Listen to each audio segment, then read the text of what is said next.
சும்மாவா வந்தது சுதந்திரம் என்பது, சும்மாவா வந்தது. பிளாசி முதல் செங்கோட்டை வரை உரை ஓவியம். சுதந்திரம் என்பது சும்மாவா வந்தது.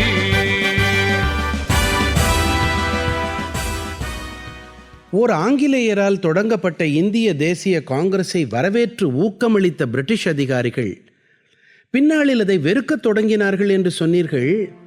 அது எப்படி ஏற்பட்டது தாயே? இந்திய தேசிய காங்கிரஸ் என்ற அமைப்பு சில வருடங்கள் திட்டமிடப்பட்டு ஆங்கிலேயரான ஆலன் ஆக்டேவியன் ஹியூம் அப்போதைய வைஸ்ராய் டஃப்ரினிடம் அடிக்கடி பேசி ஆலோசனைகள் பெற்று அவன் ஆசிகளுடன் தான் தொடங்கப்பட்டது. 1885 காங்கிரசின் முதல் கூட்டம் பம்பாயில் நடந்தது. அடுத்த வருடமே அதன் இரண்டாவது கூட்டம் கல்கத்தாவில் நடந்தது. 1886 நடந்த இரண்டாவது காங்கிரஸ் கூட்டத்தில் கலந்து கொண்ட பிரதிநிதிகளை வைஸ்ராய் அரசு இல்லத்தில் விருந்துக்கு அழைத்து சிறப்பு செய்தான். அதன் மூன்றாவது கூட்டம் மதராஸில் 1887 நடந்தது. அப்போது மதராஸ் கவர்னராக இருந்த கனிமரா அந்த கூட்டத்தில் கலந்து கொள்ள வந்திருந்த பிரதிநிதிகளை வரவேற்று கௌரவித்தான். புகழ்பெற்ற ஆங்கிலேயர்கள் பலர் காங்கிரஸ் கூட்டங்களில் தலைமை தாங்கி பேசினார்கள்.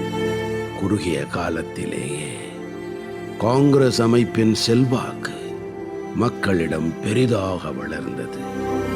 அப்போதுதான் ஆங்கிலேயர்கள் விழித்துக் கொள்ளத் தொடங்கினார்கள். காங்கிரஸ் அமைப்பு குறித்த தங்கள் பார்வையை மாற்றிக்கொண்டார்கள். காங்கிரஸ் மீதான மென்மை போக்கை மாற்றிக்கொண்டு கடுமை காட்டத் தொடங்கினார்கள். வைஸ்ராய் டஃப்ரினே காங்கிரஸை ஒரு ராஜதுரோக அமைப்பு என்று கண்டித்தான். அது ஏதோ ஒரு சில மெத்த படித்தவர்களின் கூட்டம் என்று உதாசீனப்படுத்தினான். காங்கிரஸ் ஒரு அபாயகரமான அமைப்பு என்று குறிப்பிட்டான். வடமேற்கு பகுதி லெப்டினன்ட் கவர்னராயிருந்த ஆக்லண்ட் கோல்வின் அரசாங்கத்துக்கு எதிராக இரட்டை இயல்பு கொண்டவர்கள் காங்கிரஸ்காரர்கள் என்றான். இந்திய செயலராக இருந்த ஹாமில்டன் அதிகாரிகள் வர்க்கம் காங்கிரஸ்காரர்களை வன்முறை வில்லன்கள் என்று வர்ணித்தது. காங்கிரஸ் தள்ளாட்டத்தில் இருக்கும் அசுத்தமான அமைப்பென்றான் கர்சன். இதனால் காங்கிரஸ் அமைப்பு எந்த வகையிலும் மேலும் வளர்ந்து விடக்கூடாது என்ற எண்ணத்தில் பல தடைகளையும் தடங்கல்களையும் ஏற்படுத்தினார்கள் ஆங்கிலேய அதிகாரிகள். காங்கிரஸ் அமைப்பின் மூலம் ஒன்றுபட்ட இந்தியர்களை பிரித்துவிடும் சூழ்ச்சியை மேற்கொண்டது அரசு. அந்த சூழ்ச்சியின் ஒரு பகுதியாக காங்கிரஸ் கற்றவர்களால் கட்டுப்படுத்தப்படுகிறது என்ற பிரச்சாரம் ஆங்கிலேயர்களால் முன்னெடுக்கப்பட்ட போது, கற்றவர்கள் இன்று நினைப்பதை மற்றவர்கள் நாளை நினைப்பார்கள் என்று பதில் கொடுத்தான் கோகலே. தொடக்கத்தில் காங்கிரசின் சாதனைகள் குறைவாகத்தான் இருக்கும். தோல்விகள் ஏமாற்றம் அளிக்கக்கூடியவையாக இருக்கலாம். தோல்விகளில் இருந்துதான் பெரிய சாதனைகளை சாதிக்கக்கூடிய பலம் கிடைக்கும் என்று சொன்னான் கோபாலகிருஷ்ண கோகலே. அதன் வழியே காங்கிரஸ் என்ற அமைப்புக்குள் மாடரேட்ஸ் எனப்படும் கருத்து மிதவாதிகளும் எக்ஸ்ட்ரீமிஸ்ட் எனப்படும் தீவிரவாதிகளும் இரு அணிகளாக வளர்ந்தார்கள். 1885 தொடங்கி 1905 வரை காங்கிரஸை கட்டுப்படுத்தி வழிநடத்தியவர்கள் மிதவாதிகள்தான். 1893 அரவிந்த கோஷ் காங்கிரஸ் செயல்படும் முறை குறித்து குறை கூறினான்.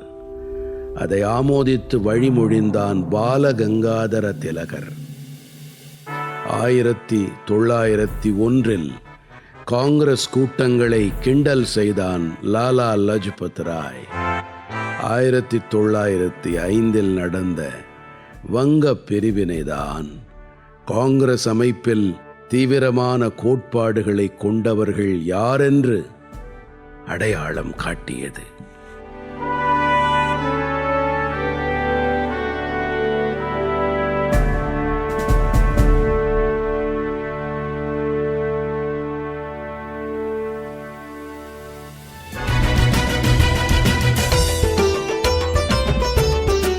பிளாசி முதல் செங்கோட்டை வரை உரை ஓவியம் கேட்டீர்கள்.